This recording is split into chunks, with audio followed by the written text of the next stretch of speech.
Welcome to Bite-Sized Book Reviews. This is Elena today, and I'll be talking about Centaur Isle by Piers Anthony.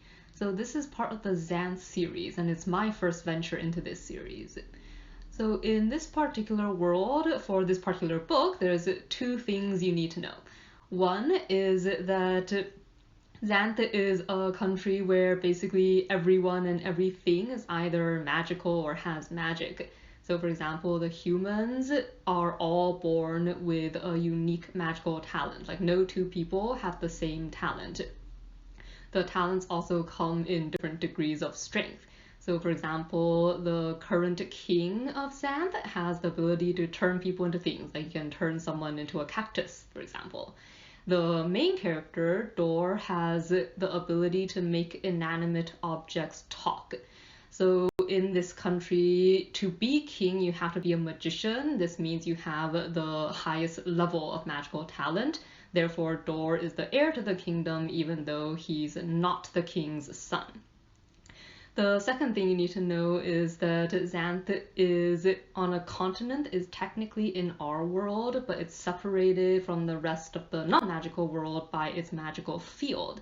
So this magical field means that people can travel back and forth from Xanth to the rest of the world, but the time and place where you arrive is unpredictable. So you can actually go to the future or the past and come out at different locations.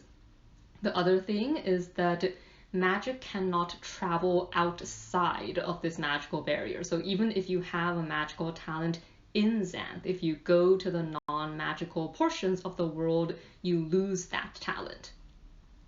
So this particular story begins when Dor learns from the king that the king and queen will be going on an expedition.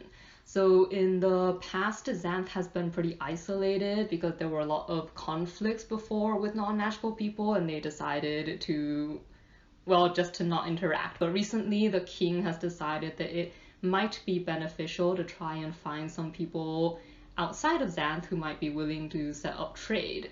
So he has found an unspecified country that he believes is friendly and would be willing to set up trade negotiations with Xanth, and therefore the king and queen will be leaving. And while they're gone, they've asked Dor to basically assume the responsibilities of king. So this is his chance to see what it's going to be like when he takes over, and this actually kind of terrifies him. But the first half of this book then is focused on Dor basically getting to know what it's like to be king and dealing with a lot of issues and responsibilities that he actually never realized a king had to deal with. So this included him figuring out both how to kind of ask people for help and how to use his own abilities, because he was actually really concerned that since the current king can turn people into things, he doesn't have much trouble getting people to listen to him. But Dor's ability, he feels like, is not so useful, but he learns to be more flexible about this. The second half of this book is focused around, the king and queen have been gone a lot longer than they said they would be. So Dor and also the princess and are starting to be really concerned. Therefore, they decide that they're going to go find the king and queen, and if they're in trouble, then they're going to rescue them. So the second half of the book is their journey to find and rescue the king and queen. The humor in this book, I guess, was actually both the pro and the con for me. So a large portion of the humor is based on wordplay, and I did actually find a lot of it really funny, but there were also times when there was just so much of it that it became a bit overwhelming. I felt a bit like I was being battered by puns.